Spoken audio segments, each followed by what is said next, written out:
Posez vos stylos. La dictée de Femme Actuelle est maintenant terminée. C'est l'heure de passer à la correction.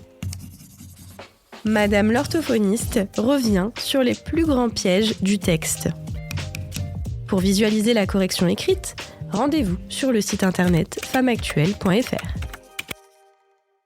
Aux écoliers d'Alsace. Il y a plusieurs écoliers, un X à O et un S à écolier pour le signifier. Attention, une majuscule à Alsace, car c'est le nom d'une région.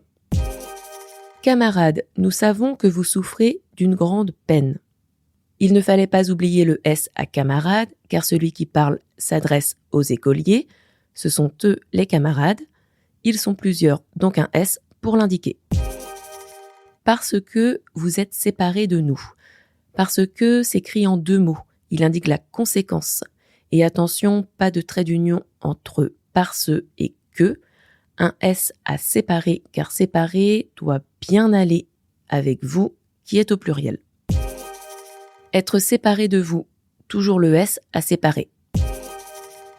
C'est pour nous une grande peine. C'est avec un C apostrophe, car c'est la contraction de cela est. Petite astuce, si vous pouvez remplacer par cela est, alors il s'écrit avec un C que vous retrouvez également dans cela. Si l'on vous dit que nous ne pensons pas à vous, ne le croyez pas. C'est on qui dit.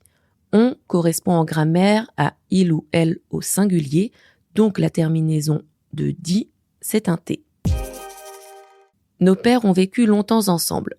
On s'écrit avec un T car c'est le verbe avoir au présent.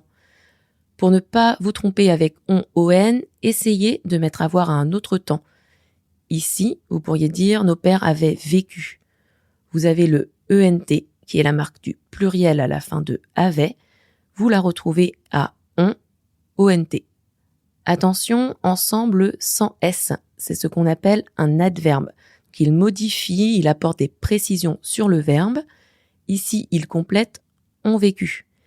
Il est donc invariable, c'est-à-dire qu'il ne prendra pas de S. Si vous pouvez le remplacer par un mot de la même catégorie, c'est-à-dire un autre adverbe, alors ensemble ne s'écrit pas avec un S. Ici, nous pourrions remplacer ensemble par rapidement. Par exemple, dire « ils ont vécu ensemble rapidement ». Rapidement est un adverbe et ne varie pas. Ensemble l'est également dans cette phrase et ne varie pas non plus. Citoyens d'une même patrie. Un S à citoyen, car il fait référence à nos pères et ils sont plusieurs. Ensemble, ils ont appris. Toujours pas de S à ensemble. Appris avec un S. Dans ils ont appris, apprendre est conjugué à un temps composé, qui est composé de 2 parties, ont et appris. Comment savoir quelle est la lettre muette à la fin de cette 2e partie? L'astuce, cherchez le féminin. Le féminin de appris, c'est apprise, et là vous entendez le Z, donc il faut un S à appris pour le préparer à recevoir un féminin selon la situation. Dans l'avant-dernier siècle, il fallait penser au trait d'union entre avant et dernier. À croire en la dignité sans E, de l'être humain et à aimer la justice et la liberté.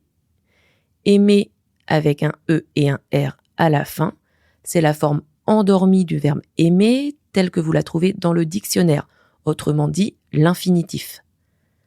Pour savoir si vous devez écrire E accent aigu ou ER, il faut essayer de remplacer par un verbe à l'infinitif également. Est-ce que vous pouvez dire prendre, apprendre la justice? Oui, ça fonctionne, donc c'est aimer ER. C'était le corrigé de la dictée, un podcast proposé par Femme Actuelle et Prisma Media. Si vous avez aimé cet exercice, n'hésitez pas à le partager et à vous abonner sur votre application de podcast préférée. Et rendez-vous dans 2 semaines pour une prochaine dictée.